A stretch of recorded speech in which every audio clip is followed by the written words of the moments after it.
Assalamualaikum warahmatullahi wabarakatuh.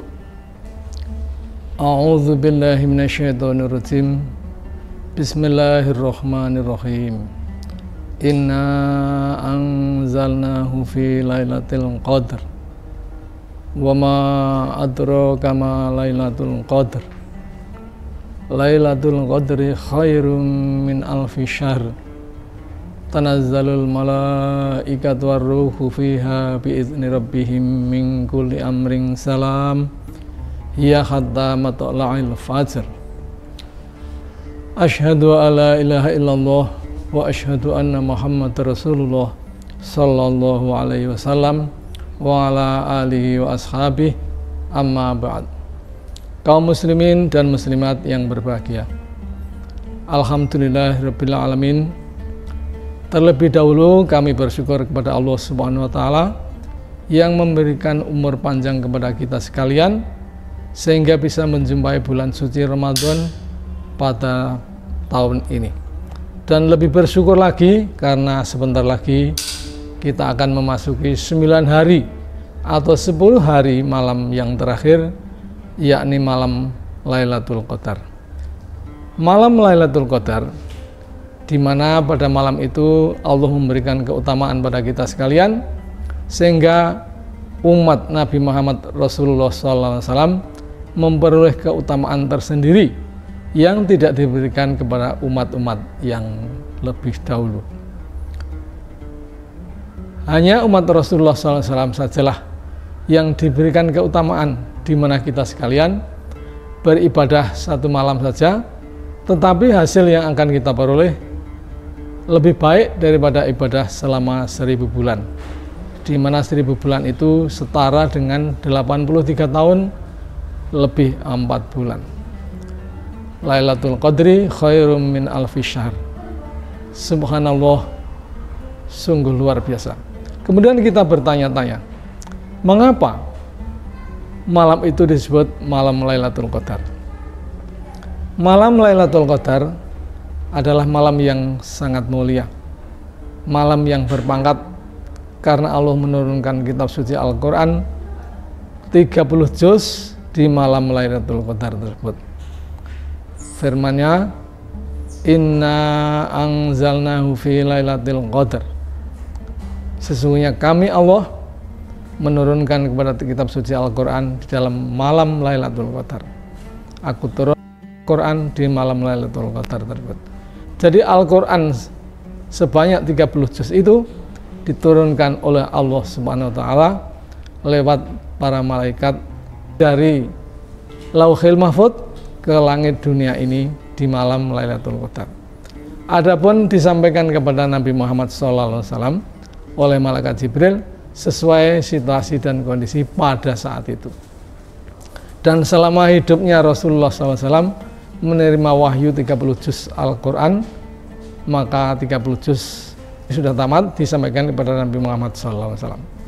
Yang kedua, malam itu Allah menurunkan qadar-qadar manusia, makhluk sejagat raya ini. Nah, qadar-qadar makhluk ini dibahas oleh para malaikat. Misalnya, A dilahirkan hari apa, jam berapa, bulan berapa, tahun berapa, umurnya berapa tahun, mati pada umur berapa, calon suaminya, calon istrinya siapa, rezekinya dari mana, petanikah, pedangkah, ataukah PNS, dikodar baik atau burukkah. Nah, kalau dikodar baik, maka selama hidupnya orang itu akan beribadah kepada Allah Subhanahu wa taala sampai dia meninggal dunia. Semua riwayat hidup seseorang sudah ditulis oleh para malaikat yang bertugas malam Lailatul Qadar itu. Nah, kemudian Nabi bercerita bahwa pada zaman Bani Israel dulu ada 4 orang dari kaum Bani Israel, masing-masing berumur 80 tahun. Sesuai dengan hadis yang telah tertulis, wa dzakara Rasulullah sallallahu alaihi wasallam yauman arba'ata min Bani Israila abadullah samanina ama lam yaksuna torfata ini. Rasulullah SAW menceritakan suatu hari ada 4 orang dari Bani Israel yang menyembah, beribadah kepada Allah selama 80 tahun. Mereka tidak menentang kepada Allah sekejap mata pun. Jadi sekejap mata pun mereka tidak pernah menentang kepada Allah. Fadzakara Rasulullah SAW. Maka Rasul menyebutkan 4 orang tersebut adalah Ayyuba alaihissalam, wa Zakaria alaihissalam, wa Khizkil bin Ajuz alaihissalam, wa Yusa bin Nun. Nabi menceritakan 4 orang tersebut masing-masing diberi umur 80 tahun. Dan selama hidup mereka tidak pernah berbuat maksiat. Sehingga para sahabat heran, takjub, loh kok bisa dalam waktu umur 80 tahun tidak pernah berbuat maksiat sekejap mata pun. Dengan keheran-herannya para sahabat tersebut, maka malaikat Jibril datang memberitahu kepada Nabi Muhammad SAW tentang ayat Al-Quran, Inna anzalnahu fi lailatul qadar. Sesungguhnya kami Allah menurunkan Al-Quran di dalam malam Lailatul Qadar. Lebih lanjut, Nabi menerangkan bahwa nahnul akhiruna wal awaluna yaumil qiyamah. Kami adalah orang yang hidup di akhir zaman, tetapi pertama kalinya yang dimasukkan surga pada hari kiamat nanti. Kita ini umat yang hidup di akhir zaman, tetapi masuk surga paling awal di hari kiamat nanti.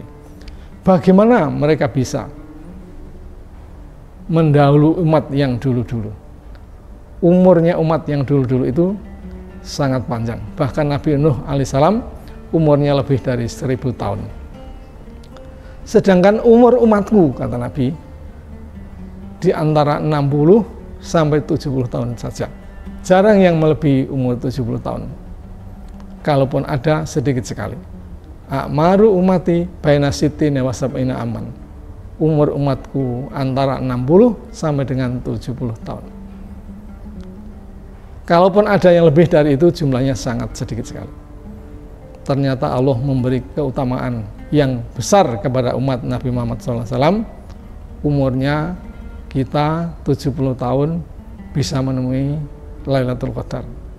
Umur 40 tahun, 30 tahun bisa menjumpai malam Lailatul Qadar. Tetapi Allah berjanji bahwa umat Nabi Muhammad SAW itu masuk surganya besok lebih awal daripada umat yang dulu-dulu. Sebab apa? Karena lipatan pahala di masa hidupnya di dunia ini oleh Allah dibedakan. Mengapa umat Muhammad itu lebih afdol? Adapun amalan apa saja yang perlu kita lakukan sesuai petunjuk dan contoh-contoh Rasulullah SAW, insya Allah kita akan bertemu di acara dan kesempatan yang sama di hari-hari mendatang. Sekian, selamat melaksanakan ibadah Ramadan. Semoga Allah menerima amal ibadah kita sekalian. Wassalamualaikum warahmatullahi wabarakatuh.